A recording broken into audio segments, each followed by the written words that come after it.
फिलहाल जैसा कि हम अभी तक जानते हैं कि पूरे यूनिवर्स में पृथ्वी एकमात्र ग्रह है जहां जीवन मौजूद है। और ऐसा नहीं है कि हम पृथ्वी जैसे और कोई ग्रह ढूंढ नहीं रहे हैं जहां जीवन को बसाया जा सके। हमारे पास मार्स है, टाइटन है, यूरोपा भी है, लेकिन ये सब प्लेनेट और मून पृथ्वी जैसे नहीं है, क्योंकि जीवन को बसाने के लिए जिन चीजों की जरूरत होती है या तो इन प्लेनेट पे है ही नहीं, या तो है भी तो बहुत कम मात्रा में। तो इसका मतलब क्या समझा जाए कि पूरे यूनिवर्स में सिर्फ पृथ्वी ही एक ऐसी जगह है जहां जीवन मौजूद है?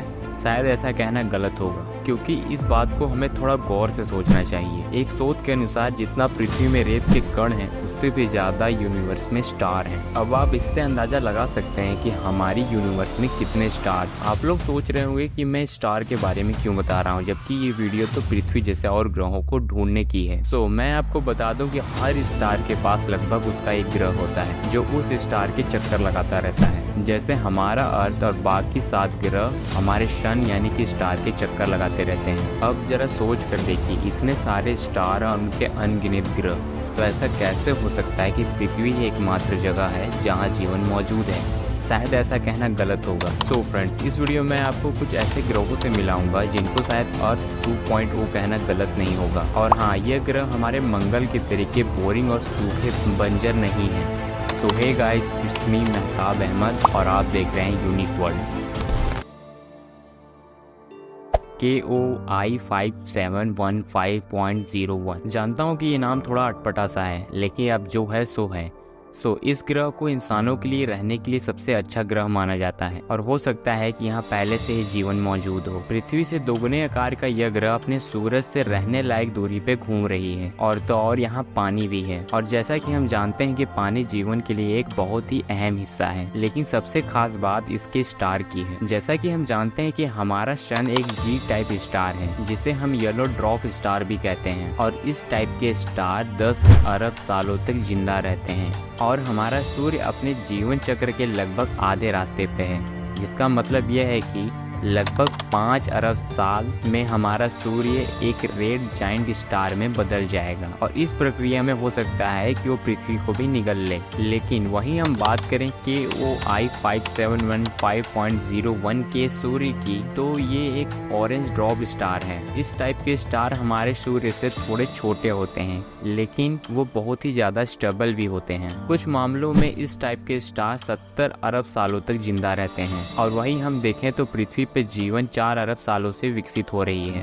अब आप जरा सोच के देखिए कि 70 अरब सालों में जीवन किस तरीके से विकसित होगी। हो सकता है कि हम इंसान इतने सालों में टाइप 3 सिविलाइजेशन में बदल जाएं। इस ग्रह की इतने अच्छे होने के कारण शायद सच में वहाँ जीवन इतनी अच्छी तरीके से फल फूल सके। लेकिन इस ग्रह को लेकर सिर्फ एक ही प्रॉब्लम है, जो कि है हम इंसानों को वहाँ जाने में। दरअसल यह ग्रह हमारे पृथ्वी से 3000 प्रकाश वर्ष दूर है, जिसका मतलब है कि अगर आप और मैं आज निकलना चाहें भी तो हमें 1 लाख साल से भी अधिक वक्त लग जाएगा यहाँ पहुँचने में। मतलब कि अभी के लिए तो ये पॉसिबल नहीं है, लेकिन हो सकता है कि फ्यूचर में हम इंसानों के पास ऐसे स्पेसशिप हों जो हमें कम समय में वक्त पे पहुँचा सकें, तो शायद फिर जाके इंसान यहाँ बच सकें। लेकिन अभी के लिए ये महज एक सपना है।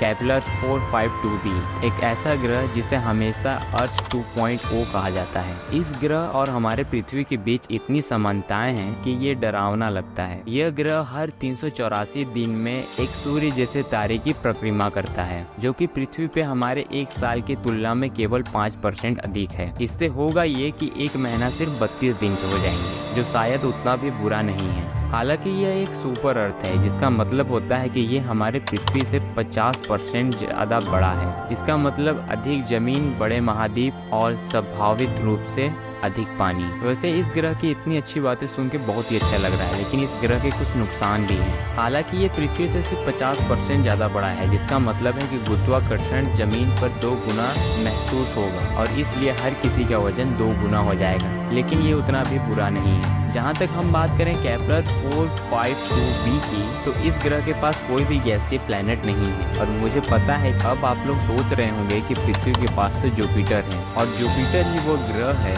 जो हमें बड़े एस्ट्रॉयड से बचाता है। तो अब जबकि इस प्लैनेट के पास जुपिटर जैसा कोई ग्रह नहीं है, तो क्या एस्ट्रॉयड इस ग्रह को नष्ट नहीं कर देगा? तो अगर आप ऐसा सोच रहे हैं तो आप गलत सोच रहे हैं। दरअसल एक शोध के अनुसार जुपिटर के बिना सौर मंडल में वास्तव में पृथ्वी पर एस्ट्रॉयड के टकराने की चांसेस 3.5 गुना कम होंगी। इसलिए क्योंकि केपलर 452b बिल्कुल अकेला ग्रह है, इसलिए ग्रह पर मौजूद किसी भी सभ्यता को इस बात का डर नहीं होना चाहिए कि कोई एस्ट्रॉयड उनसे आकर टकराएगा। सो फ्रेंड्स, क्या आप लोग इन दोनों ग्रहों में से किसी एक ग्रह पे जाना चाहेंगे? अगर हाँ तो मुझे कमेंट बॉक्स में बताएं। और जहां तक बात मेरी है तो मैं तो अभी पृथ्वी पर ही सही हूँ। सो अगर ये वीडियो पसंद आया हो और इस वीडियो से कुछ भी नया सीखने को मिला हो तो इस वीडियो को लाइक और चैनल को सब्सक्राइब करना मत भूलें। मैं फिर मिलूंगा किसी और वीडियो के टाइटल के साथ। तब तक के लिए सी यू लेटर।